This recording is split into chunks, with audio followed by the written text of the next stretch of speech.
Hello everyone, আসসালামু আলাইকুম। অনেকদিন পর আবার ফিরে আসছি।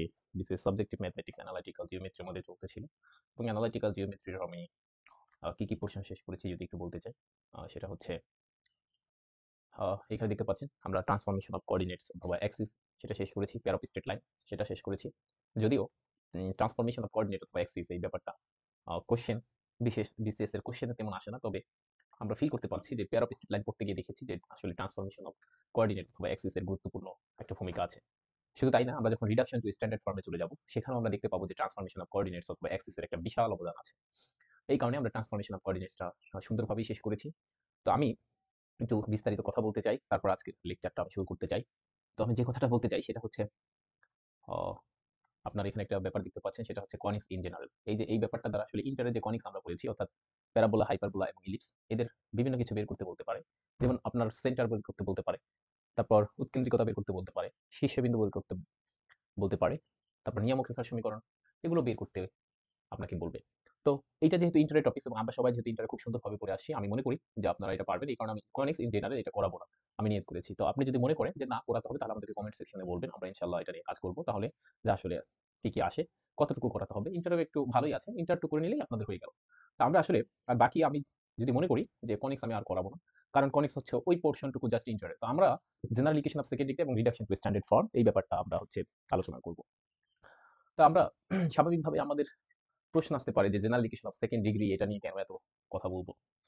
তো আমরা তো ইতিমধ্যে জেনারেলিকেশন অফ সেকেন্ড ডিগ্রি সম্পর্কে জানি যে x square plus two h x y plus b y square plus two g x, sorry, plus two f y plus c equals to zero, এটা একটা general equation of second degree.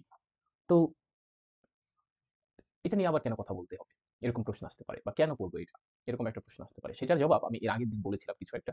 আমি তারপর আবার আবার দেখাতে চাই একটু, যে আমি বলছিলাম যে বিসিএস 29তম ম্যাথমেটিক্স, সরি বিসিএস 29তম বিসিএস এ আপনার একটা কোশ্চেন আসছিল, সেটা হচ্ছে প্রমাণ করো যে একটা সেকেন্ড ডিগ্রি ইকুয়েশন দেওয়া আছে যে x square plus y square plus 19x plus 4y minus 9 equals to 0, এবং একটা স্ট্রেট লাইন দেওয়া আছে 3x plus 4y equals to 1 এর ছেদ বিন্দু দ্বয়ের। তার মানে আমরা বুঝতে পারছি এখানে এরা যদি ছেদ করে, তাহলে দুইটা আমরা ছেদবিন্দু পাবো। সেই ছেদবিন্দুর কে যদি আমি মূল বিন্দুর সাথে সংযোগ করি, এই যে দেখুন এই যে সংযোগ করেছিলাম, তাহলে এই সংযোগকৃত যে দুটি সরলরেখা পেলাম, এরা হচ্ছে পরস্পর লম্ব হবে। তো আমরা পরবর্তীতে আমাদের একটা, মানে আমরা যখন এটা সলভ করতে গিয়েছিলাম, আমাদের মনে হয়েছে যে এটা যেহেতু একটা সেকেন্ড ডিগ্রি ইকুয়েশন, তাইলে আগে আমাকে দেখতে হবে এটাকে পেয়ার অফ স্ট্রেট লাইনকে রিপ্রেজেন্ট করে কিনা। এবং আমরা বলছিলাম যে একটা সেকেন্ড ডিগ্রি ইকুয়েশন সেটা পেয়ার অফ স্ট্রেট লাইনকে রিপ্রেজেন্ট করবে যদি ডেল্টা ইকুয়ালস টু 0 হয়। তো এখানে আমি বলছিলাম যে আপনারা যদি ক্যালকুলেট করেন দেখবেন যে এটা ডেল্টা ইকুয়ালস টু 0 হয় না। তার মানে delta is not equals to 0, অর্থাৎ 0 না। তখনই আমাদের মনে প্রশ্ন আসতে পারে যে আচ্ছা, এটা যেহেতু পেয়ার অফ স্ট্রেট লাইনকে রিপ্রেজেন্ট করলো না, তাহলে এটা কি রিপ্রেজেন্ট করে? তখন আমি এই অঙ্কটা করার সুবিধার্থে শুধু আপনাকে বলেছি মনে করে নেন এটা যে কোনো একটা কার্ভ হতে পারে, এটা স্ট্রেট লাইন হবে না। কেন? কারণ এটার পাওয়ার 2 আছে, তার মানে এটা একটা কার্ভ হবে। আমি পুরা কার্ভ কিন্তু আঁকতে পারিনি, জাস্ট আমি একটা পোর্শন নিয়েছি, এই যে কালো অংশ, জাস্ট অঙ্কটা করার জন্য একটা কার্ভ। আপনি কেউ কেউ যদি মনে করে নেন যে না, কার্ভ আমি এমনি ধরবো কেন, কার্ভটা তো এরকমও হতে পারতো, ব্যাপারটা হচ্ছে এরকমও হতে পারতো, সরি, কেউ কেউ যদি মনে করতো যে কার্ভটা এরকম হতে পারতো, পারতো, আপনার ইচ্ছা, আমি তো বলিনি যে এখানে কি হবে, একবারও বলিনি, কিন্তু কার্ভ হবে, এরকম স্ট্রেট লাইন হবে না, এরকম হবে না, স্ট্রেট লাইন হবে না, এটা এতটুকু মানে বাঁকা হবে। তো এটা গেল। তো এখান থেকে আসলে আমাদের প্রশ্ন বা মনে একটা প্রশ্ন আসছে যে আসলে তাহলে second degree equation pair of straight line ছাড়াও অন্য কিছু হতে পারে, এরকম একটা ফিল আসছে। তো এইসব প্রশ্ন যে আসলে একটা সেকেন্ড ডিগ্রি ইকুয়েশন সেটা কি পেয়ার অফ স্ট্রেট লাইন ছাড়া আর কি কি হতে পারে, সেটা জানার জন্যই আজকে আসলে আমরা পড়তে চাই general equation of second degree. That is আমি এটা থেকে বলতে চাই মানে একটা সেকেন্ড ডিগ্রি ইকুয়েশন আর কি কি হতে পারে সেটা একটা বক্স করে দিতে চাই, যাতে করে আপনার মনে থাকে। আমি একটা সেকেন্ড ডিগ্রি ইকুয়েশন লিখে দিই, যেমন a x square plus two h x y plus b y square plus two g x plus two f y plus c equals to 0, এটাকে আমরা বলি হচ্ছে general equation of second degree, general equation of second degree in x and y variable. আরো সুন্দর করে লিখে দিলাম, in x and y variables. তো এইটা এই যে একটা সেকেন্ড ডিগ্রি জেনারেল ইকুয়েশন দেখতে পেলাম, এটা বিভিন্ন কিছু রিপ্রেজেন্ট করতে পারে। কি কি রিপ্রেজেন্ট করতে পারে, তো আমরা একটু কিছু নোটেশন সম্পর্কেও তো একটু জানা দরকার। যাই হোক, আমি একটু নোটেশন সম্পর্কেও বলে দিচ্ছি কয়েকটা, এটা একটু তাহলে নিচে নামাই দিতে হবে। ওকে, একটু নিচে নামাই। ওকে, ঠিক আছে। তাহলে আমরা কিছু নোটেশন সম্পর্কেও ধারণা নিব। তো আমরা কিছু নোটেশন সম্পর্কে ধারণা নিব। তো আমরা এখানে কিছু লিখে রাখি যে নোটেশন, নোটেশন আমরা কিছু কিছু ব্যাপার একটু ধারণা নিয়ে নিই। নোটেশনটা কি? দেখুন আমরা আমরা এটা সম্পর্কে জানি। এই যে ডেল্টা এটা সম্পর্কে জানি। এটা হচ্ছে আমি বারবার একটা টেকনিক বলছিলাম যে একটা happy girl with her boyfriend going for cinema. এটা বলছিলাম। এইটা এবং তাহলে আমি যদি কখনো লিখি ডেল্টা তার মানে বুঝতে হবে অটোমেটিক এটা। আর আরেকটা নোটেশন আরেকটা ব্যাপারটাকে ডি হিসেবে কনসিডার করব। সেটাও মনে রাখার একটা টেকনিক আপনাকে বলতে পারি যে ডি হিসেবে আসলে জাস্ট এই যে ফার্স্ট প্রিন্সিপাল মাইনর আছে সেটা নিয়ে কাজ করবেন। দ্যাট ইজ এই যে ব্যাপারটা আছে সেইটুকু জাস্ট এতটুকুকে এটুকু নিয়ে যদি কাজ করি তার মানে আমি একটা ভিন্ন কালি দিয়ে লিখছি এ এইচ এইচ বি। এটা মুখস্থ করার কোনো দরকার নেই। তাহলে এটাকে যদি গুণ করে দিই A B minus H square এই ব্যাপারটা তাহলে ডি সমান কি হলো? ডি সমান হচ্ছে a B minus H square. এইটুকু আমাদের জানলেই আসলে নোটেশন এই দুটা নোটেশন জানলে আমাদের হয়ে যাবে। তাহলে একটা প্যারা অফ স্ট্রেট লাইন সেটা সরি একটা general equation of second degree in x and y variables সেটা শুধুমাত্র পেয়ার অফ স্ট্রেট লাইনকে রিপ্রেজেন্ট করবে এরকম কোনো কথা নেই। আর অনেক কিছু রিপ্রেজেন্ট করতে পারে। তা কি কি রিপ্রেজেন্ট করতে পারে সেটা আমরা এখন বক্স করে ফেলবো। আহ, এরকম করে ফেলবো। আর কি কি রিপ্রেজেন্ট করতে পারে সেটা একটু দেখতে চাই। ওকে। আর ওকে। তো কি কি রিপ্রেজেন্ট করতে পারে সেটা আমরা আগে একটু দাগ কেটে ফেলি। একটা আমরা আগে দাগ কাটি আরো লাগলে আরো করবো। দুইটা, তিনটা, চারটা। ওকে। যদি আরো লাগে আমরা পরবর্তীতে আরো করবো। যে একটা সেকেন্ড ডিগ্রি ইকুয়েশন সেটা অবশ্যই সেটা যদি এরকম হয়ে যায় যে a equals to b and h equals to হচ্ছে 0 তখন এই যে সেকেন্ড ডিগ্রি ইকুয়েশনটা দেখতে পাচ্ছেন এটা একটা বৃত্তকে রিপ্রেজেন্ট করবে এবং এটা আমরা জানি। কিভাবে জানি? আমরা যখন ইন্টারমিডিয়েটে পড়েছিলাম সার্কেল অধ্যায় তখন আমরা বলছিলাম যে অ্যাডমিশন টাইমে আমরা পড়েছিলাম এগুলো যে একটা সেকেন্ড ডিগ্রি ইকুয়েশন সেটা অবশ্যই বৃত্ত হবে যদি তার এক্স স্কোয়ার এবং ওয়াই স্কোয়ারের কোফিসিয়েন্ট সমান হয় এবং এক্স ওয়াই যুক্ত কোনো টার্ম থাকবে না। আচ্ছা এক্স ওয়াই যুক্ত কোনো টার্ম থাকবে না মানেই তো হচ্ছে এইচ ইকুয়ালস টু 0 বলেন তো বুঝছেন কিনা? তাহলে সেটা একটা সার্কেল রিপ্রেজেন্ট করবে। এটা একদম ছোট কালের পড়া। আচ্ছা।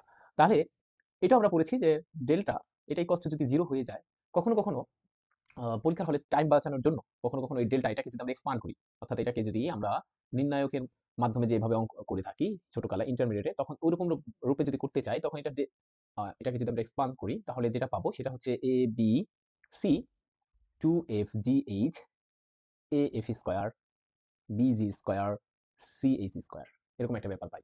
মানে আমি আসলে বলতে চাচ্ছি এটা কি আসলে কোথা থেকে আসলো? এখান থেকে আসে। কিভাবে? এ কে যখন নিবেন দেখুন কি পাবেন? বিসি তারপর পাবেন এফ স্কোয়ার তারপর আবার এইচ কে যখন নেবেন মাইনাস এইচ মানে তখন এভাবে গুণ করবেন প্রত্যেকটার সাথে তাহলে দেখেন এ বি সি এ এফ আরেকটা পাবেন আপনি হচ্ছে এভাবে পেতে থাকবেন। ঠিক আছে? ও আমি তো ভুল করেছি বিসি এখানে এফ স্কোয়ার সরি এখানে এফ স্কোয়ার তাহলে এ এফ স্কোয়ার এরকম পাবেন। অর্থাৎ আমি এটাকে এক্সপান্ড করলে যেটা হয় সেটা লিখলাম। তো কখনো এটাকে মুখস্থ করে ফেলা ভালো মানে টাইম বাঁচানোর জন্য শুধুমাত্র বলছি। তো আর কিছু না। এটা সি এইচ স্কোয়ার। তো এইটা equals to delta equals two যদি 0 হয়ে যায় তখন আমরা ওটাকে কি বলবো এটা আমরা পড়ে আসি সেটা হচ্ছে pair of straight line. Pair of straight lines. Okay. আচ্ছা। যদি কখনো এরকম হয়ে যায় যে ডেল্টা ইকুয়ালস টু 0 সাথে a plus b equals to 0 মানে এক্স স্কোয়ার এবং ওয়াই স্কোয়ার কোফিসিয়েন্ট এদের সামটা হচ্ছে 0 তখন আমরা কিন্তু বলছিলাম এটাও একটা প্যারা অফ স্ট্রেট লাইন কিন্তু এটা বিশেষ ধরনের প্যারা অফ স্ট্রেট লাইন। যেমন আপনাকে যদি কোনো স্যারের ধরেন আপনি ভাইভাতে গিয়েছেন এখন এবং এই ম্যাট্রিক্সটা দিয়ে দিল এটা দিয়ে বললো এটা কি তখন আপনি বললেন স্যার এটা একটা ম্যাট্রিক্স এটা তো সঠিক অ্যান্সার আপনারটা সঠিক অ্যান্সার কিন্তু স্যার কি আপনাকে জানতে চাইছে যে আসলে এটা ম্যাট্রিক্স কিনা জানতে চাইছে আসলে এটা কোন ধরনের ম্যাট্রিক্স ঠিক কিনা? এখন তো তো আপনি কিন্তু দেখেন যেমন সেনাবাহিনীকে দেখলেন আর বললেন যে একটা মানুষ জিজ্ঞেস করলো যে এটা কি তখন বললো যে এটা তো মানুষ এত মানুষ এটা তো সবাই জানে না মানুষ কিন্তু তার মধ্যেও একটা বিশেষ প্রজাতি আছে সেটা হচ্ছে তারা সেনাবাহিনী। তো এটা একটা শিশুরা হচ্ছে জবাব দিবে সেনাবাহিনী হোক পুলিশ হোক সবাইকে সে মানুষ ভাববে কারণ তার মনে কোনো ভয় নেই এবং সে চিনে না। তো আপনি যেহেতু ম্যাট্রিক্স পড়ে আসছেন সেহেতু এটাকে ম্যাট্রিক্স বলাটা আপনার উচিত না এটা কোন ধরনের ম্যাট্রিক্স সেটা বলা উচিত আইডেন্টিটি ম্যাট্রিক্স।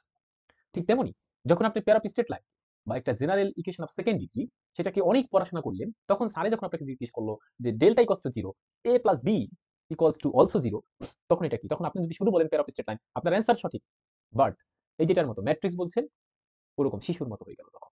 তাই এটা আরো বিশেষ ধরনের একটা প্যারা অফ স্ট্রেট লাইন সেটাও আমরা পড়েছিলাম সেটা হচ্ছে two perpendicular straight line. Perpendicular কেন? কারণ এক্স এবং ওয়াই এর কোফিসিয়েন্টের সামটা হচ্ছে 0 এবং এটা আমরা প্রমাণ করে আসছি আগে প্রমাণ করে আসছি যদি দেখতে চান তাহলে আমি দেখাতে পারি।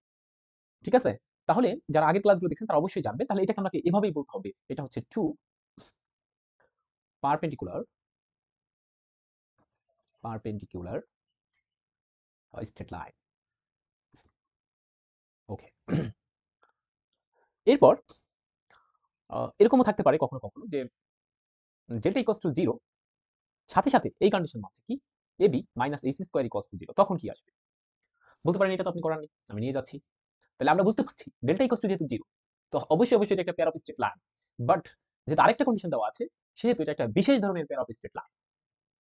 ওইখানে আমি টু পারপেন্ডিকুলার স্ট্রেট লাইন লিখছি শুধুমাত্র। যাই হোক, টু লিখছি যেহেতু, শুনেন এখানে টু লিখছি, তার মানে দুইটা স্ট্রেট লাইন, দুইটা স্ট্রেট লাইন মিলেই তো এক জোড়া, মানে এক জোড়া পেয়ার অফ, মানে কি বলা হয় এটাকে, একটি পেয়ার অফ স্ট্রেট লাইন পাওয়া যায়। মানে দুটি, কেউ যদি বলে দুটি স্ট্রেট লাইন সেটা যে সঠিক কথা, আর দুটি না বলে যদি বলে পেয়ার অফ স্ট্রেট লাইন, একই কথা। তো এখানে যেহেতু দুটি লিখে ফেলছি এই কারণে পেয়ার অফ স্ট্রেট লাইন লিখি। ওকে, আচ্ছা, মাঝে মাঝে এটা আমি বলতে গিয়ে ভুল করে ফেলি। তাহলে এটাও আমরা দেখতেছি এটাও একটা পেয়ার অফ স্ট্রেট লাইন হবে, কেন? কারণ ডেল্টা ইকুয়ালস টু 0, বাট যেহেতু আরেকটা কন্ডিশন দেওয়া আছে তার মানে এটা বিশেষ ধরনের পেয়ার অফ স্ট্রেট লাইন। তো কি কি এটা কোন ধরনের স্ট্রেট লাইন সেটা আমি একটু মনে করে দিতে চাই, যদিও পরে আসি, তারপর আবার মনে করাতে চাই। ও, কোথায় পড়াচ্ছি? আচ্ছা, আমাকে একটু সময় দিতে হবে, দেখালে আমাদেরকে মনে থাকবে যে না এটা করাইছে, তাহলে আমরা একটা সুন্দর ফিল পাবো। ওকে, আমরা একটু যেতে চাই, এই যেখানে দেখুন দুইটা the straight line, that is straight lines বলছি, মানে বহু বচন, এখানে মানে দুটির কথা বলছি। স্ট্রেট লাইন দুইটা উইল বি প্যারালাল, কখন প্যারালাল হবে? এই কন্ডিশন মানলে। এবং এটা মনে রাখার টেকনিক বলছিলাম যে ডেল্টা লিখবেন, ডেল্টা যে এটা এই বক্সটা, জাস্ট এটা এই বক্সটা কেমনে পাওয়া যাবে এটা টেকনিক বলছিলাম, আবার বলে দিচ্ছি এই ক্লাসে। এ happy girl with her boyfriend going for cinema, এটা এটা। এবং বলছিলাম আপনি এটাকে যদি 1 নাম্বার রো ধরেন, এটাকে যদি 2 নাম্বার রো ধরেন, তাহলে 1/2 করলে এটা পাওয়া যাবে। তাহলে কিভাবে? বুঝতে পেরেছি? আচ্ছা, তাহলে দেখুন আমাদের ওই কন্ডিশনটা কিভাবে আসলো, জাস্ট এই দুটা পোর্শন নিয়ে কাজ করেছে ওরা, কি a h r h r b, এটা নিয়ে কাজ করেছে। তখন গুণ করে দেন, a b equals to a c square. এবার যদি এসি স্কোয়ারকে এই পাশে নিয়ে আসি, a b minus a c square equals to 0, দেখুন তো বুঝছেন কিনা? তার মানে এটা কি, ওই স্ট্রেট লাইন দুটা বা পেয়ার অফ স্ট্রেট লাইন অবশ্যই অবশ্যই কি হবে? প্যারালাল হবে, ঠিক আছে? আচ্ছা, এর পরেরটা আমরা এই যে বলছিলাম, তারা বাংলায় হচ্ছে বলা হয় সমপতিত বা কোইনসাইড। এটার জন্য কিন্তু 3টা কন্ডিশন মনে রাখতে হবে। সেটা আবার কিভাবে? ডেল্টার ওই এক সারিকে 2 দিয়ে, মানে 2 সারি দিয়ে ভাগ, দ্বিতীয় সারিকে তৃতীয় সারি দিয়ে ভাগ, তৃতীয় সারিকে প্রথম সারি দিয়ে ভাগ করলে এটা পাওয়া যাবে ওই ডেল্টা। তাহলে পরবর্তীতে কিন্তু এখানে এই পেজে আর আসবো না, আমি এখানে একটু লিখে ফেলি বক্স করে। তাহলে এটা হলো কোন ধরনের? বলছে ওই দুইটা স্ট্রেট লাইন হলো প্যারালাল হবে, প্যারালাল স্ট্রেট লাইনস। ওকে, আরেকটা কন্ডিশন লিখে রাখেন, যদি ডেল্টা ইকুয়ালস টু 0 হয়, তাহলে এটাও একটা প্যারা অফ স্ট্রেট লাইন, সাথে সাথে ওই যে ওইটা থেকে আমরা এরকম বানাতে পারি, এটার মতো বানাতে পারি, অথবা এই কন্ডিশন না না থেকে অর এরকমও থাকতে পারে। বারবার বলছি কি,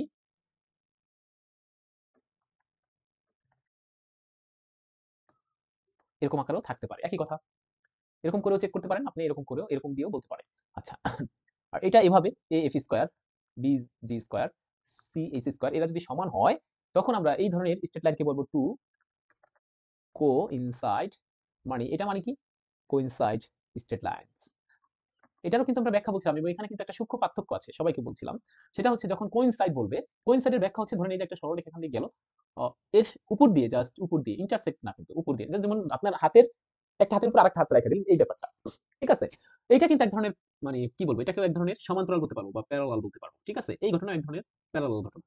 আর এইটাও এক ধরনের সমান্তরাল ঘটনা, কিন্তু যারা সমান্তরাল, এটাও কিন্তু সমান্তরাল, বারবার বলছি, যারা সমান্তরাল তারা সবাই যে কোইনসাইড করবে এরকম কোনো কথা নাই, কিন্তু যারা কোইনসাইড করতেছে তারা সবাই প্যারালাল, এরকম একটা ব্যাপার। আবার বলছি, যেমন আপনাকে যদি বলি পৃথিবীর সকল পুরুষ মানুষ, কিন্তু সকল মানুষ কি পুরুষ না? ঠিক তেমনি যারা কোইনসাইড করবে তারা অবশ্যই অবশ্যই প্যারালাল, কিন্তু সকল প্যারালাল কোইনসাইড নাও করতে পারে, যেমন এটা, এটা কিন্তু কোইনসাইড করলো না, ঠিক আছে? ওকে, তাহলে এগুলো একটু বুঝতে হবে। আচ্ছা দেখুন, তাহলে এগুলো আমরা বলে আসছি আগেও, আগের লেকচারগুলো তো বলছি। এবার যদি কখনো এরকম পেয়ে যান যে এবার আসবে না, আমাদের আসলে এই পর্যন্ত আমাদের জানা ছোটকালে, ছোটকাল বলতে আমরা এর আগের ক্লাসগুলোতে ভালোভাবেই জানি, এই যে এগুলো সম্পর্কে আমরা পড়েছি পেয়ার অফ স্টেট লাইন, কিন্তু এই সার্কেলটা তো আগের ক্লাসে জানা, এই কারণে আমি ছোটকাল বলেছি। আচ্ছা, তা যদি কখনো এরকম হয়ে যায় যে না ডেল্টা ইজ নট 0, তার মানে এই যে সেকেন্ড ডিগ্রি জেনারেল ইকুয়েশন সেটা পেয়ার অফ স্টেট লাইনকে রিপ্রেজেন্ট করছে না, এতটুকু আমরা শিওর। বলেন তো বুঝছেন কিনা? বুঝছেন কিনা? এবং এই যে একটা নোটেশন লিখছিলাম সেটার একটু ব্যবহার করি, যে ডি গ্রেটার দ্যান 0।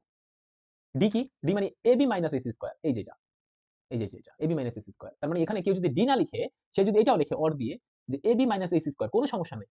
এই যে এখানে এবি মাইনাস এসি স্কয়ার পরিবর্তে আমরা যদি ডি লিখতাম, কোনো ধরনের সমস্যা নেই, আপনি বুঝলেই হয়। জাস্ট আমরা নোটেশন অনেক সময় ডি ইউজ করে অন্যান্য বইতে, আমি যেহেতু 2টা বই পড়েছি বা 3টা বই পড়েছি, এই কারণে আমি এক এক বইতে এক এক রকম, এই কারণে আমি আসলে সব রকম ভাবেই বলার চেষ্টা করি।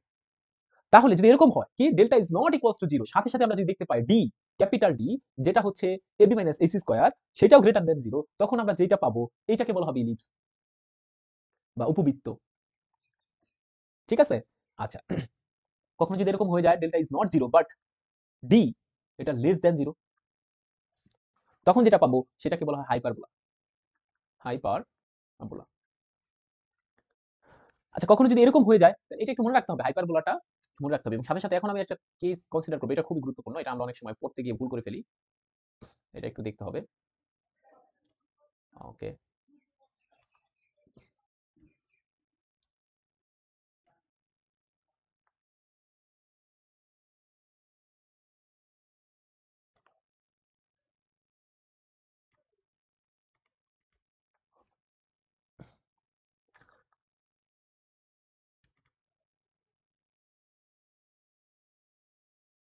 যদি কখনো এরকম হয়ে যায় delta is not equals to zero, সাথে সাথে D less than zero with একটা আরেকটা কন্ডিশন আছে। কি condition? A plus b equals to zero. A plus a কি জানো, বি কি জানো? বলে এ হচ্ছে আমার এক্স স্কোয়ারের কোফিসিয়েন্ট, বি হচ্ছে ওয়াই স্কোয়ারের কোফিসিয়েন্ট। তাহলে বুঝতে হবে, এখন কেউ যদি এটাকে বলে যে এই যে এটাকে দেখলেই স্যারকে জিজ্ঞেস করছে এটা কি, কেউ যদি বলে যে এটা একটা হাইপারবোলা হবে, কেন? কারণ দেখুন তো এটা হাইপারবোলা কিনা, এই যে এই কন্ডিশন মানছে কিনা, এই দুটো কন্ডিশনে কি এই নিচেটা মানছে কিনা, মানছে। কিন্তু তার অ্যান্সার সঠিক, কিন্তু আবার বলছি তাকে বুঝতে হবে যে হাইপারবোলা তো হচ্ছে সাথে আরেকটা কন্ডিশন দেওয়া আছে, তার মানে এটা একটা স্পেশাল কাইন্ড অফ হাইপারবোলা। মনে তো বুঝছেন কিনা? তাহলে এই ধরনের হাইপারবোলাকে বলা হয় রেক্ট্যাঙ্গুলার হাইপারবোলা। অবশ্যই যারা ইন্টারমিডিয়েটে খুব ভালোভাবে পড়েছে এটা পড়েছে। তাই এটা বাংলা বলা হয় হচ্ছে সম অধিবৃত্ত। এটাকে আমরা পড়বো রেক্ট্যাঙ্গুলার হাইপারবোলা। হাইপারবোলা। ওকে। এবার দেখেন আমরা কি নিয়ে কাজ করেছি? D greater than 0, D less than 0, D তো 0 হতে পারে। এরকমও তো কেস থাকতে পারে। তাই না? এরকমও থাকতে পারে। তাহলে যদি ডি ইকুয়ালস টু 0 হয়ে যায় তাহলে এটাকে বলা হবে হচ্ছে প্যারাবোলা। বুঝতে পেরেছেন? আচ্ছা, প্যারাবোলা। আচ্ছা, এই যে আমরা এখানেও আমরা ব্যাখ্যা করতে পারি যে ডি ডি কেন ৩টা কেজি হলো। আমরা জানি ল অফ ট্রাইকোটমি আছে একটা ব্যাপার। ল অফ ট্রাইকোটমি, ল অফ ট্রাইকোটমি, এটা আমরা ২টা জিনিসের সাথে কম্পেয়ার করে ল অফ ট্রাইকোটমিকে বুঝাতে পারি। সেটা হচ্ছে ল অফ ট্রাইকোটমি বলে, ল অফ ট্রাইকোটমি বলে যদি আপনি যদি আপনি ল অফ ট্রাইকোটমি বলে কি বলে? একটু দেখি কি বলতে চায়। সে বলে, আমি একটু ভালো করে বলি। ল অফ ট্রাইকোটমি বলে যে যদি আপনি এরকম একটা কাজ করেন, কি রকম কাজ? আচ্ছা, ল অফ ট্রাইকোটমি বলছে যদি আপনি এরকম একটা কাজ করেন, কিরকম কাজ? যে আপনি সাপোজ এ আর 0 কে নিলেন। এ মানে হচ্ছে যেকোনো জিনিস হতে পারে। আর অথবা এ আর বি কে নিলেন। তখন তিনি বলছেন যদি এই ঘটনা নিয়ে কাজ করেন অবশ্যই তিনি আপনি দেখতে পাবেন যে হয় এ গ্রেটার দ্যান 0 হবে, অথবা এ লেস দ্যান 0 হবে, অথবা এ ইকুয়ালস টু 0 হবে। এই ৩টা ঘটনার একটা ঘটনা ঘটবেই। আবার আপনি যদি এ আর বি নিয়ে কাজ করেন তাহলে দেখবেন হয় এ আর বি সমান হবে, অথবা এ বড় হবে বি এর চেয়ে, অথবা এ ছোট হবে বি এর চেয়ে। এই ৩টা ঘটনা ঘটবেই ঘটবে। আপনি দেখেন এ আর বি আপনি মনে যা মান নিয়ে দেখেন ৩টা ঘটনা ঘটবে। ৩টা ঘটনার একটা ঘটনা ঘটবেই ঘটবে। আপনি যা করেন না কেন। আবার এখান থেকে দেখুন, এই যে এখান থেকে আপনি এর যা ইচ্ছা মান তা মনে চয়েস করেন। দেখেন এই ৩টা কেসের মধ্যে এই যে একটা কেস, এই যে একটা কেস, এই যে একটা কেস, এই ৩টা কেসের মধ্যে যেকোনো একটা ঘটবেই ঘটবে। বলেন তো বুঝছেন কিনা? আবার আপনি যদি এ আর বি মানে ২টা নাম্বার নেন যেখানে এটা 0 থাকবে না, তখন বলছে আপনি দেখবেন অবশ্যই আপনি মনে এ আর বি এর যেকোনো একটা নেন, আপনি যেকোনো এ আর বি যেকোনো ২টা হিসাব কনসিডার করেন। ধরেন আমি এ হিসাবে নিলাম হচ্ছে ৩ আর বি হিসাবে নিলাম হচ্ছে ৪। তাহলে দেখেন এখানে কে বড়? বি বড়। তাহলে এই যে ৩ নাম্বার কেসটা ঘটলো, এই যে এটার ৩ নাম্বার কেসটা ঘটলো। বুঝতে পেরেছেন কথা? তাহলে এই কথাগুলো একটু মনে রাখতে হবে। এটা ল অফ ট্রাইকোটমি বলে। তো ঠিক তেমনি আমি যেহেতু এখানে ডি নিয়েছি, যেকোনো একটা সংখ্যা হয় সে পজিটিভ হবে অথবা নেগেটিভ হবে অথবা 0 হবে। সেই ঘটনাটা মানে বলছি। এখানে ৩টা কেস নিয়ে আলোচনা করছি। আর কোন কেস নাই পৃথিবীতে। এই কারণে আর কোন কিছু আসবে না। ঠিক আছে? আচ্ছা। তাহলে আমরা এই পর্যন্ত পারলেই আসলে আমরা সেকেন্ড ডিগ্রি ইকুয়েশনের বিভিন্ন কিছু বলে দিতে পারবো যে আসলে সেটা কি হবে। এবার আপনি যদি এখানে চলে আসতেন, সাপোজ এই যে এই ম্যাথটাতে চলে আসতেন, এখন আপনি এখানে ক্যালকুলেট করবেন যে ডেল্টা ইকুয়ালস টু কত। সাথে আপনি ক্যালকুলেট করবেন যেহেতু এটা ডেল্টা ইকুয়ালস টু নট 0 হবে, অর্থাৎ 0 হবে না। কারণ 0 হলে এটা প্যারা অফ স্ট্রেট লাইন হতো। তাইলে আর এরকম ঘটনা আমরা পেতাম না সুন্দর করে। ঠিক আছে? আচ্ছা। আচ্ছা, এখানে এবার আচ্ছা দেখি তো এটা পেয়ার অফ স্ট্রেট লাইন হয় কিনা। আমি আসলে ডেল্টাটা ক্যালকুলেট করিনি। দেখি আমি একটু ক্যালকুলেট করতে চাই ডেল্টা। তাহলে আমরা জানি এখানে এ সমান হচ্ছে 1, 8। আমরা একটু একটা কম্পেয়ার করে ফেলতে চাই। এখানে এ এর মান হচ্ছে 1 আর বি এর মানও হচ্ছে 1, এইচ এর মান হচ্ছে 0 আর এখানে এক্স এর মান হচ্ছে 19/2। আহ এখানে ওয়াই এর মান হচ্ছে সরি আমি এক্স এর মান কেন বলছি? 2gx ইকুয়ালস টু হচ্ছে আপনার 19x। তাহলে x এর কাটা গেলে g সমান 19/2। আচ্ছা, g এর মান পাবো। g সমান হচ্ছে 19/2 আর f সমান হচ্ছে আচ্ছা 2fy সমান হচ্ছে 4y। তাহলে f সমান হচ্ছে 2 আর সি সমান হচ্ছে আপনার -9। এবার একটু দেখি, এখানে আসবে হচ্ছে a, happy girl, her boyfriend going for cinema. আচ্ছা, এবার একটু বসাই দিই, দেখি তো বসাই দিয়ে। এখানে এর মান হচ্ছে 1, আর এইচ এর মান হচ্ছে 0, জি এর মান হচ্ছে আপনার 19/2, এরপরে এইচ এর মান আবার 0, পরেরটা কত পাচ্ছি, বি এর মান হচ্ছে 1, তারপরে এফ এর মান হচ্ছে 2, সি এর মান হচ্ছে কত, সি এর মান হচ্ছে -9, এফ এর মান হচ্ছে 2, সি এর মান হচ্ছে আবার -9, এই পর্যন্ত। এবার এটাকে একটু ক্যালকুলেশন করতে হবে, আমি এই পাশে নিয়ে আসি। আচ্ছা, যখন আমি 1 কে দিয়ে ক্যালকুলেশন করব 1, তখন থাকে হচ্ছে -9 -4, পরেরটা যখন পাবো 0 নিয়ে কাজ করতে হবে না, 19/2 নিয়ে যখন কাজ করব, প্লাস 19/2 নিয়ে যখন কাজ করবো তখন পাচ্ছি যে 0, ওখানে মাইনাস মাইনাস প্লাস, প্লাস 9। ওকে, তাহলে এখানে আমরা কত পেলাম, 9 আর 4 13, আর এখানে পাবো হচ্ছে কত পাই দেখি একটু ক্যালকুলেটরের সাহায্যে, একটু একটু একটু দেখতে চাই। এখানে পাচ্ছি হচ্ছে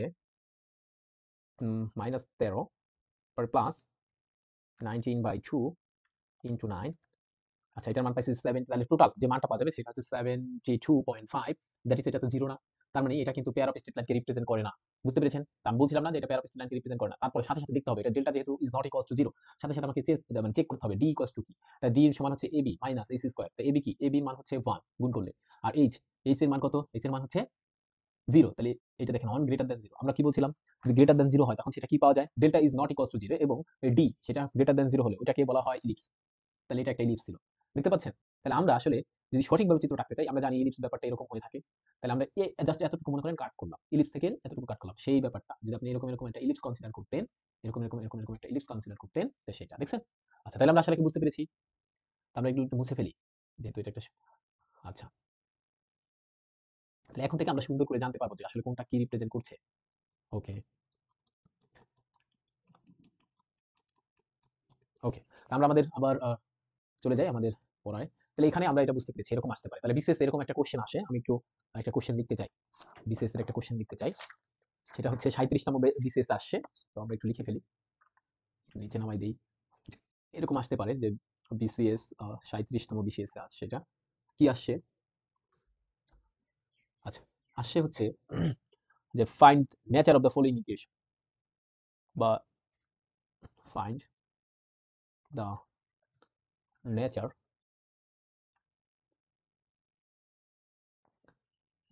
অফ দ্য ফলোইং ইকুয়েশন। আচ্ছা, আমি সংক্ষেপে লিখলাম ইকুয়েশন। তো কি কি দেওয়া আছে, এক, 14x² minus 4xy plus 11y square minus 44x minus 58y plus 71 equals to 0. 2, 9x² minus 24xy plus 16y square minus 18x minus 101y plus 19 equals to 0। অর্থাৎ আপনাকে নেচার বের করতে বলছে। নেচার বের করা মানে আসলে এটা কি রিপ্রেজেন্ট করছে, এই যে একটা সেকেন্ড ডিগ্রি ইকুয়েশন আছে সেটা কি রিপ্রেজেন্ট করছে, তাই এটাকে আমাকে বের করতে হবে। তাহলে আমরা 1 2 শুরু করি, এবং আমরা যদি কম্পেয়ার করতে চাই তো আমরা একটু লিখবো সুন্দর করে, comparing 14x² minus 4xy plus 11y square minus 44x 58y 710 with, কার সাথে কম্পেয়ার করতে চাই, with the general equation of second degree, the general equation of second degree, that is কোনটা general equation of second degree হচ্ছে আমার ax square plus 2hxy plus by square plus 2dx plus 2fy plus c equals to 0। তাহলে আমরা কি পাবো, here এখানে হচ্ছে কি কি পাচ্ছি, এর মান পাচ্ছি দেখুন আমরা 14, বি এর মান পাচ্ছি হচ্ছে 11, সি এর মান পাচ্ছি হচ্ছে 71, এফ এর মান পাচ্ছি -29, জি এর মান পাচ্ছি হচ্ছে আমরা, জি এর মান কত পাচ্ছি দেখি, ওখানে -22 অ্যান্ড এইচ এর মান -2। এগুলো আসলে আমরা ক্যালকুলেট করতে পারি। তো আবার বলছি এর মান পাচ্ছি 14 কিভাবে? এই দেখেন x স্কয়ারের কোএফিসিয়েন্ট, এরপরে b এর মান পাচ্ছি হচ্ছে 1 1, তারপর হচ্ছে c এর মান 7 1, f এর মান হচ্ছে 2 -2 9, g এর মান হচ্ছে 2 2 মাইনাস থাকবে, h এর মান হচ্ছে -2। এবার আপনি যদি ডেল্টা ক্যালকুলেট করতে চান, তো আপনার হাতে কিন্তু ধরেন বেশি সময় নেই। ডেল্টা আমি কিন্তু একটা টেকনিক বলছিলাম এখানে abc + 2fgh আমার কিন্তু এটা মুখস্থ। হ্যাঁ? তারপর হচ্ছে আমি এটাকে মুখস্থ করেছি হচ্ছে af square, bc square, ch square. আচ্ছা। এবার এই মানগুলো যদি আপনি বসায় দেন, আচ্ছা কেউ যদি না পারেন তখন তাকে সরাসরি ডেল্টার মান এভাবে বসাতে হবে। কি ছিল যেন? a, এখানে এর মান হচ্ছে 14, হ্যাপি h, h এর মান হচ্ছে -2, গার্ল g, g এর মান হচ্ছে -2 2 এভাবে বসাইতে হবে, তারপর ক্যালকুলেশন করতে হবে। ডিটারমিনেন্ট যেভাবে করে সেভাবে। আমি যেহেতু এভাবে মুখস্থ করে আছে আমার, এই কারণে আমি এভাবে করে ফেললাম। ঠিক আছে? তাহলে এখানে কত পাবো দেখেন তো? 14, এখানে 1 1 1 7, সরি 7 1 উল্টা করেছি। আচ্ছা 7 1 প্লাস 2, f এর মান হচ্ছে আমার -2 9, তাহলে আমি -2 9, আর এখানে আছে -2 2 2f, তারপর g এর মান বসালাম, তারপর h এর মান হচ্ছে -2, তাহলে এখানে বসালাম -2। আচ্ছা a এর মান কত আবার 14, f স্কয়ার, f এর মান কত জানো? -2 9, তাহলে হোল স্কয়ার আসবে। এখানে একটা মাইনাস, b এর মান কত আমাদের? b এর মান হচ্ছে 1 1, g সমান কত? g সমান -2 2 হোল স্কয়ার, c এর মান কত আমাদের? c এর মান হচ্ছে 7 1, আর h এর মান -2, এখানে একটা হোল স্কয়ার হবে। আচ্ছা এটাকে যদি আমরা ক্যালকুলেশন করে থাকি তাহলে এটার মান যেটা আসবে সেটা হচ্ছে -9000 is not equals to 0, এটা কিন্তু 0 না। তার মানে আমি বুঝতে পারছি delta is not equals to 0, so এটা পেয়ার অফ স্ট্রেট লাইনকে রিপ্রেজেন্ট করবে না। তার সাথে সাথে আমাকে আরেকটা জিনিস ক্যালকুলেট করতে হবে। ঠিক আছে? তো সেটা কি ক্যালকুলেট করতে হবে? সেটা হচ্ছে d। d মানে কি? d মানে হচ্ছে ab মাইনাস ac স্কয়ার। তার মানে এটা ক্যালকুলেট করি। ab এর মান কত? ab হচ্ছে আমার 14, আর b এর মান হচ্ছে 11, আর h এর মান হচ্ছে -2, হোল স্কয়ার করে দেন। এবং এটাকে যদি ক্যালকুলেশন করি আমরা ক্যালকুলেটরের মাধ্যমে, আমার ভুল হতে পারে 150 হবে। তো এটা অবশ্যই গ্রেটার দ্যান 0 হচ্ছে। তাহলে আমরা এটা কি পাবো? যেহেতু since delta is not equals to 0 and এবং ab minus ac square greater than 0, so it represents represents an ellipse। এটা একটা ইলিপস কে রিপ্রেজেন্ট করবে, মানে উপবৃত্ত বলছি। ঠিক আছে? এই দেখুন এখানে একটু মিলাই নিতে হবে। এই যে g greater than 0 হলে এটা একটা ইলিপস। আচ্ছা এগুলো আমাকে একটু জানতে হবে। এরকম নেচার বের করতে পারে। আর কখনো কখনো আবার সেন্টার বের করতে বলে, কখনো কখনো আবার সেন্টার বের করতে বলে। তো আমি একটু বলে দিই, কনিকের সেন্টার বের করতে বলে। তো আমি এরকম বলতে পারি, এক্সাম্পল, একটা এক্সাম্পল দিচ্ছি, এটা যে বিসিএস আছে এরকম না। এক্সাম্পল 2 এরকম আসতে পারে যে ফাইন্ড নেচার, আগে বলছে নেচার বের করবেন, এন্ড পরবর্তীতে আপনাকে সেন্টার বের করতে হবে। Centre of the following conics, এরকম বলে দিল, অফ দ্য ফলোইং কনিক্স এরকম বলতে পারে। এবং দিয়ে দিল সেটা হচ্ছে কি 6x square 5xy minus 6y square minus 4x plus 7y plus 11 equals to 0। এটা এখন করতে হবে। আবার ক্যালকুলেট করতে হবে। তাই নেচারটা ক্যালকুলেট করে ফেলতে পারি আমরা। কিভাবে? প্রথমে আমাকে ডেল্টা বের করতে হবে। আগে কম্পেয়ার করতে হবে। সুন্দর করে লিখতে হবে যেটার মতো। এত হাতে তো আমাদের সময় নেই। কিন্তু যে পরীক্ষায় বসবে তার তো হাতে সময় থাকতে হবে। নিজেকে প্র্যাকটিস করতে হবে। না হলে হবে না। তো এখানে এবিসি যদি আপনি কম্পেয়ার করেন, সুন্দর করে এটাকে লিখতে হবে। লিখতে হবে, লিখাটা হচ্ছে নিজের ব্যাপার। কিভাবে লিখলে সুন্দর হবে এটা নিজের ব্যাপার। নিজের প্রেমিকার নামে অন্য কেউ চিঠি লিখতে পারে না। পৃথিবীতে সবচেয়ে কঠিন কাজগুলোর মধ্যে অন্যতম হচ্ছে অন্যের প্রেমিকার নামে, মানে ধরেন আরেকজনের চিঠি লিখে দিল। এটা পারবে না সে বর্ণনা করতে। তার কারণ তার আপনার চোখ কিরকম সেটা তো অন্য কেউ আপনাকে লিখে দিতে পারবে না। সুতরাং নিজেরটা নিজের করতে হবে। তো এই যে লেখাগুলো, এটা এক ধরনের সাহিত্য। এটা যে যত ভালোভাবে বুঝে বা ফিল করে সে তত সুন্দর করে লিখবে। তো এটা আসলে আমরা এখানে লিখে দিলে যে ওভাবেই লিখতে হবে এরকম কোনো কথা নেই। আপনি আপনার মনের মাধুর্যতা দিয়ে সুন্দর করে এগুলো লিখবেন। তো এটা যেহেতু একটা সাহিত্যের ন্যায়, তাহলে এখানে কম্পেয়ার করে লিখবেন, সুন্দর করে লিখবেন। যেহেতু বাংলায় লিখবেন বা অনেকে ইংরেজিতে লিখবেন, তাহলে এর মান হচ্ছে 6, বি এর মান হচ্ছে -6, সি এর মান হচ্ছে 1 1, এফ এর মান হচ্ছে 7/2, আর জি এর মান হচ্ছে -2, আর এইচ এর মান হচ্ছে 5/2। ওকে। তখন আমরা ডেল্টার মানটা ক্যালকুলেট করে ফেলবো এবং ডেল্টা আমরা কিন্তু এটা মুখস্থ করে ফেলবো এ বি সি, তাহলে আমাকে আর কষ্ট করতে হবে না। 2 এফ জি এইচ। আর এখানে যে আমি একটা টেকনিক গ্রহণ করি সেটা হচ্ছে আফা ভাজি চাই। হ্যাঁ? আফা ভাজি চাই। এরকম ধরেন ভাজি বলতে আমরা ধরেন আমাদের এলাকার ভাষা এটা একটা ভাজি, আমরা যেকোনো ভাজি বলি। ধরেন ঢেঁড়স ভাজি হতে পারে। তো আমরা সেটাই বললাম যে আমার আপু আছে। তা আমি সেটা আপু বলব না, শুদ্ধ উচ্চারণ করব না যেহেতু গ্রামের ভাষা। তাই এখানে আবার আফা আছে। এই কারণে আফা ভাজি চাই। তাই সুন্দর করে এটা মুখস্থ করতে পারেন। তাহলে আপনাকে তাড়াতাড়ি ক্যালকুলেশন হবে। আমি বলছি না মুখস্থ করতে হবে প্রত্যেকটা জিনিস। কিন্তু আপনি যদি বলেন তাহলে তাড়াতাড়ি করতে গেলে এই টেকনিকগুলো আপনাকে অবলম্বন করতে হবে। তাহলে এটা নট ইকুয়ালস টু 0 পাবেন, ক্যালকুলেট করে দেখবেন। সাথে সাথে যখনই আমরা নট ইকুয়ালস টু 0 পাবো তখনই আমাদের ক্যালকুলেশন করতে হবে ab মাইনাস ac স্কয়ার এটা কি? তাহলে এবি মাইনাস এসি স্কোয়ার যখন ক্যালকুলেট করে পাবেন তখন এটার মান পাবেন হচ্ছে -169/4। যদি ক্যালকুলেশন ভুল হতে পারে আপনি করে নেবেন নিজের ইচ্ছায়। এটা লেস দ্যান 0 তো আমরা দেখতে পাইলাম লেস দ্যান 0 হয়েছে। সাথে সাথে আপনি এটাও একটু চেক করবেন যে a প্লাস b সমান কত হচ্ছে। দেখুন তো a প্লাস b কেন করবেন আপনি এটা দেখেই বুঝতে পারবেন। কখন করতে হবে কখন করবেন না এটা দেখলেই বোঝা যাবে। তাহলে এবি দেখেন এই যোগফলটা শূন্য। তাহলে আমরা কি দেখতে পাচ্ছি? দেখুন তো এখানে একটু দেখুন যে delta is not equals to 0, D less than 0, a plus b equals to 0 হলে এটাকে বলা হয় রেক্টাঙ্গুলার হাইপারবোলা। তাহলে এটা কি বলবো? এটা এই যে আপনার কনিক্সটা আছে সেটা হচ্ছে আপনাকে একটা রেক্টাঙ্গুলার হাইপারবোলা দিবে। তাহলে এটা লিখে দেন। এটা রেক্টাঙ্গুলার হাইপারবোলা। তো সুন্দর করে লিখতে হবে যে রেক্টাঙ্গুলার হাইপারবোলা। এটা একটু লিখতে হবে। আচ্ছা এরপর বলছে এটা সেন্টার বের করতে। সেন্টার। ঠিক আছে? সেন্টার। আচ্ছা সেন্টারটা বের করা যায় সেটা হচ্ছে জাস্ট আমি আ সেন্টারটা জাস্ট আলফা এবং বিটা মনে আছে আমাদের আলফা বিটা বের করছিলাম। আলফা বিটা কিভাবে বের করছিলাম? হাফ বেজি মনে রাখার জন্য বলছিলাম। হাফ বেজি আর নিচে থাকবে ab মাইনাস ac স্কয়ার। আবার এখানে হাফ বেজির পর কি বলছিলাম? হাজি সাহেব, হাজি আফা মানে হাফ বেজি হাজি আফা। আর এখানে নিচে থাকবে ab মাইনাস ac স্কয়ার। এটাই হচ্ছে আমাদের সেন্টার। ঠিক আছে? আচ্ছা এটা হচ্ছে আমাদের সেন্টার। কিভাবে এটা সেন্টার হলো? সেটা আমরা না হয় আরেকদিন বলব যে ব্যাপারটা কিভাবে হলো। মানে আরেকদিন বলতে ওই যে আমরা যখন স্ট্যান্ডার্ড ফর্মে চলে যাব সেটাতে আমরা বলে দিব ইনশাআল্লাহ। তাহলে এটার কেন্দ্র কি পাইলাম? হাইপারবোলার কেন্দ্র, the centre of the hyperbola, the centre of the hyperbola এটা হচ্ছে কি পেলাম 1 1 1 ওভার 1 3 8 ওভার 1 3। আচ্ছা কখনো কখনো এটা আমাকে মুখস্থ করতে খুব প্যারা লেগে যায় যে আসলে কিভাবে মুখস্থ করব। তখন একটা টেকনিক আছে সেটা দিয়েও আমরা আসলে টেকনিকটা দিয়েও আমরা আসলে বের করতে পারি। তো টেকনিকটা হচ্ছে এরকম, সেটা আমি একটু বলে দিচ্ছি টেকনিকটা কিরকম। আপনি যখন সেন্টার বের করতে যাবেন তখন হচ্ছে যেটা দেওয়া থাকবে দেখুন এই যে ইকুয়েশনটা দেওয়া আছে। আবার সেন্টারের জন্য আমরা আবার বলছি সেন্টারের জন্য একটা টেকনিক শিখাচ্ছি। সাপোজ শর্টকাট টেকনিক বলছি, শর্টকাট টেকনিক ফর সেন্টার। যদি কখনো কখনো ওটা মনে না থাকে যে হাফ বেজি বা হাজি সাহেব, হাজি আফা এগুলো মনে না থাকলে তখন আপনাকে কি করতে হবে?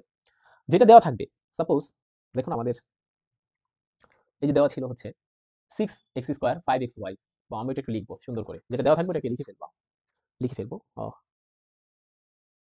কি ছিল জানো? আবার তো ভুলে গেছি। মনে নেই। যাই হোক ছিল হচ্ছে পাইছে এটা ছিল 6x² 5xy -6y² -4x 7y 11 cos to 0 এটা থাকবে। এখন দেখুন ডান পাশকে 0 বানাই ফেলবে। সহজ কথা। এই যে ডান পাশ 0 আছে। এবং এই যে ব্যাপারটা দেখতে পাচ্ছেন, এটাকে আমরা মনে মনে চাইলেই আমি ইন জেনারেল শিখাচ্ছি, হ্যাঁ? এটা যেহেতু আমরা দেখতে পাচ্ছি x এবং y এর ফাংশন, চাইলেই আমরা এরকম লিখতে পারি। এটা হচ্ছে x এবং y এর ফাংশন। আমরা এরকম আকারে নিয়ে আসবেন। অর্থাৎ ডান সাইডকে 0 বানাবেন। তাহলে এটা দেখতে পাচ্ছি এটা ডান সাইড 0 ই আছে, তাই না? এই যে এই ব্যাপারটা ডান সাইড 0 ই আছে। তো এটা ডান সাইড যেহেতু 0 আছে, তো আমাদের এখন হচ্ছে সেন্টার বের করার জন্য যে টেকনিকটা ইউজ করব সেটা হচ্ছে আমরা এখন এইটা দেখতে পাচ্ছি যে এই যে ফাংশনটা এটা হচ্ছে x এবং y এর ফাংশন। নাকি? এখানে ইন্ডিপেন্ডেন্ট ভেরিয়েবল কয়টা? ২ টা। তাহলে এখানে আমাদের যদি ডেরিভেটিভ করি তাহলে এখানে অবশ্যই পার্শিয়াল ডেরিভেটিভ হবে। কেন পার্শিয়াল ডেরিভেটিভ? আমরা জানি যে ওডি মানে হচ্ছে অর্ডিনারি ডিফারেনশিয়াল ইকুয়েশন আর পিডিই মানে হচ্ছে পার্শিয়াল ডিফারেনশিয়াল ইকুয়েশন। অডি কখনো ইউজ হবে বলছে যদি একটা ফাংশনের ক্ষেত্রে জাস্ট ওয়ান ইন্ডিপেন্ডেন্ট ভেরিয়েবল থাকে তখন সেখানে আমরা ওডি ইউজ করি। আর পিডি কাকে বলে? যদি আমরা বলি যে পার্শিয়াল ডিফারেনশিয়াল ইকুয়েশন জাস্ট সেখানে more than one independent variable থাকবে। যেহেতু এখানে মোর দ্যান মানে এখানে x এবং y আচ্ছা ইন্ডিপেন্ডেন্ট ভেরিয়েবল কেমনে বুঝলাম? কারণ এটাকে সমান যদি আমি ধরে নিতাম z, কারণ এখানে সমান যদি z ধরে নিতাম অর্থাৎ x এবং y এর ভ্যালু না দিলে আমি কোনদিন z এর ভ্যালু পাবো না। পাবো? এই কারণে আমরা বলবো হচ্ছে x এবং y হচ্ছে ইন্ডিপেন্ডেন্ট ভেরিয়েবল। যেমন করে ছোটকালে আমরা পড়ে আসছিলাম f of x equals to হচ্ছে এখানে y বা এরকম দিতাম। এটা মানে হচ্ছে সাপোজ x স্কয়ার। এখন যদি আপনি x এর ভ্যালু না দেন কোনদিন y এর ভ্যালু পাবেন না। এই কারণে এখানে হচ্ছে x ইজ ইন্ডিপেন্ডেন্ট ভেরিয়েবল। বলেন তো বুঝছেন কিনা? আচ্ছা তাহলে এগুলো গেল। এগুলো নিয়ে আমরা আসলে আমাদের কোর্সই আছে আলাদা একটা মানে সাবজেক্টিভ ম্যাথের ক্ষেত্রেই ওডিপিডি এগুলো আছে আমার যতটুকু জানা আছে। তাহলে এখানে আমরা কি করব? পার্শিয়াল ডেরিভেটিভ ইউজ করব। তাহলে এখানে পার্শিয়াল ডেরিভেটিভ অফ x তাহলে f কে আমরা পার্শিয়াল ডেরিভেটিভ করলাম উইথ রেসপেক্ট টু x আহ এটা ইকুয়ালস টু 0 ধরবেন এন্ড সাথে f কে আপনি হচ্ছে y এর সাপেক্ষেও ডেরিভেটিভ করবেন উইথ রেসপেক্ট টু y এবং এটা ইকুয়ালস টু 0 ধরবেন। তো 0 ধরার পরে যে দুটো ইকুয়েশন পাবেন, এটা থেকে একটা ইকুয়েশন পাবেন, এটা থেকে একটা ইকুয়েশন পাবেন। পাওয়ার পরে তাদের যে ছেদবিন্দু সেটাই হচ্ছে আমাদের তাদের সেন্টার হবে। তাহলে আমি একটু করে দিতে চাই, তাহলে বুঝতে পারবেন এটা তো আসলে জেনারেল থিওরি আলোচনা করলাম। সেটা হচ্ছে তাহলে আমি এটাকে যদি করতে থাকি x এর সাপেক্ষে দেখুন কি আসে 12x এখান থেকে হচ্ছে 5y এখান থেকে হচ্ছে -4 ইকুয়ালস টু 0 x এর সাপেক্ষে করলাম। এটাই কিন্তু আমার এই যে x এর সাপেক্ষে করার পর 0 ধরতে হবে ডান পাশে 0 ধরে ফেললাম শেষ। এরপর আমাকে আবার এই একই জিনিসটাকে y এর সাপেক্ষে আবার ডেরিভেটিভ করতে হবে। তাহলে y এর সাপেক্ষে করতে গেলে এখানে থাকবে হচ্ছে 5x ওখানে হচ্ছে থাকবে 12y ওখানে থাকবে হচ্ছে 7। এখন আমরা এটা হচ্ছে 1 নং এটা হচ্ছে 2 নং। তো এটা ছেদ বিন্দু নির্ণয় করতে বলছে। ছেদ বিন্দু মানে সলিউশনটা নির্ণয় করতে বলছে x এবং y এর। তাহলে আমরা নির্ণয় করতে চাই। এখন সলিউশন তো প্রতিস্থাপন অপনয়ন তারপর গ্রাফিক্যাল মেথড দিয়ে করা যায়। আপনি যে কোনোটা দিয়ে করতে পারেন। তো আমরা সাধারণত যেটা সহজ সেটা দিয়ে করার চেষ্টা করব। তো এখানে কিভাবে করলে হবে? এটাকে যদি আমি 5 দিয়ে গুণ করি এবং এটাকে যদি 12 দিয়ে গুণ করি তাহলে তো হয়ে যায়, তাই না? তাহলে সেই কাজটা করতে হবে। করার পরে দেখবেন এখানে x এবং y নির্ণয় করবেন। x এর মান পাবেন, y এর মান পাবেন। এইগুলাই হচ্ছে আপনার হচ্ছে কেন্দ্র হিসেবে বিবেচিত হবে। ঠিক আছে? বলেন তো বুঝছেন কিনা? তাহলে এত কঠিন ভাবে যাওয়ার দরকার নেই। এত টাইম যদি থাকে তাহলে যাবেন। আপনি হচ্ছে ওভাবে করবেন। ওই যে হাফ বেজি আর আফা হচ্ছে হাজি সাহেব এটা দিয়ে করবেন। ওকে? হাজি সাহেব এটা দিয়ে করবেন। হাজি সাহেব। ওকে? এটা দিয়ে করার চেষ্টা করবেন। আর যদি কেউ চান ওভাবে করতে পারেন। তা বইতে দেখবেন ওভাবে আলোচনা আছে। আমরা এতক্ষণ পর্যন্ত যেটা করলাম সেটার আলোচনা বইতে আছে। তবে এভাবে করতে পারেন যে হাফ বেজি আর হাজি আপা। সাহেব বলতে আমি আপাই বুঝাচ্ছি। তো এটা দিয়ে আসতে পারে কখনো, কখনো। তো এরপর থেকে আমরা আসলে পরে যেখানে যেতে চাই সেটা হচ্ছে পরের দিন আমরা পরের টাইপসটা যেতে চাই। তাহলে আমাদের ওইটা মোটামুটি শেষ। আরো বিস্তারিত তো অনেক কিছু আছে। কিন্তু বিসিএস আমি একটা বই নিয়েছি। সেই বইয়ের মধ্যে এরকম কোন ধরনের কোশ্চেন পাচ্ছি না। আপনাদের কাছে যদি কারো কাছে ভালো কোশ্চেন থাকে বিসিএস এর সাবজেক্টিভ ম্যাথের উপরে তাহলে আমাকে পাঠাতে পারেন। আমি সেটা নিয়েও আলোচনা করে দিতে পারি। আমার কাছে যে বইটা আছে সেটা হচ্ছে জাস্ট একটা পাবলিকেশনের ওটা আমার আ বলতে চাই না। বেশি ভালো মনে হচ্ছে না। এই কারণে। তো এরপর থেকে আমরা রিডাকশন টু স্ট্যান্ডার্ড ফর্মে চলে যাব। এটার অপর নাম আছে, সেটার অপর নাম হচ্ছে ক্যানোনিকাল ফর্ম বলা হয় অথবা নরমাল ফর্মও বলা হয়ে থাকে। তো কখনো, কখনো এটাকে ক্যানোনিকাল বা নরমাল ফর্মও বলা হয়ে থাকে। আমরা আসলে পরবর্তী লেকচারে ওখানে চলে যাব। কোনটাতে চলে যাব? আমরা পরবর্তী লেকচারে চলে যাব হচ্ছে এই যে এখানে চলে যাব। এখানে চলে যাব রিডাকশন টু স্ট্যান্ডার্ড ফর্ম। কেমনে স্ট্যান্ডার্ড ফর্ম আমি আসলে একটু যদি ফিল করাতে চাই, সেটা হচ্ছে এই যে দেখুন এই যে এগুলো যে আসলে ইলিপস, হাইপারবোলা, প্যারাবোলা এগুলো যে আসলে রিপ্রেজেন্ট হচ্ছে, আমরা এত বড় ইকুয়েশনকে সেটাকে স্ট্যান্ডার্ড ফর্মে নিতে চাই। যেমন Suppose ax square plus 2hxy plus by square plus 2gx plus 2foy plus c equals to 0 এটাকে যদি আমরা বলি স্ট্যান্ডার্ড ফর্ম বা নরমাল ফর্মে নিয়ে যান, সাপোজ আমরা দেখলাম এটা delta is not equals to 0 এবং সাথে সাথে দেখলাম যে ab minus a c square equals to 0 পাইছি, তখন এটা আমরা জানি এটা একটা প্যারাবোলাকে রিপ্রেজেন্ট করবে নাকি? তো প্যারাবোলার স্ট্যান্ডার্ড ফর্ম হচ্ছে এরকম যে y square equals two 4ax অথবা x square equals two 4ay, সাথে সাথে মাইনাসটা তো আছেই। তো আমরা জানি এটার গ্রাফ হচ্ছে এরকম যে x এর দিকে হাঁ করবে যেহেতু x এর পাওয়ার 1, আর এটার গ্রাফ হচ্ছে y এর পাওয়ার যেহেতু 1 তার মানে y এর দিকে হাঁ করবে। কেন পজিটিভের দিকে হাঁ করবে? কারণ হচ্ছে যেহেতু এখানে পজিটিভ আছে। ঠিক আছে? তো এরকম। তো এইগুলাকে বলা হয় স্ট্যান্ডার্ড ফর্ম। কিন্তু দেখেন এই যে বড় একটা জিনিস থেকে এটাকে আমাকে এইখানে নিয়ে যাইতে হবে তখন। এই ফর্মে নিয়ে যেতে হবে। এটাকেই বলা হয় স্ট্যান্ডার্ড ফর্ম বা নরমাল ফর্ম বা ক্যানোনিকাল ফর্ম। তো পরবর্তী দিন আমাদের দেখা হবে ইনশাআল্লাহ ওটা নিয়ে, যে স্ট্যান্ডার্ড ফর্ম নিয়ে। সে পর্যন্ত সবাই ভালো থাকি, সুস্থ থাকি। আল্লাহ হাফেজ। আবার দেখা হবে। সবার সুস্থতা কামনা করছি। ওকে।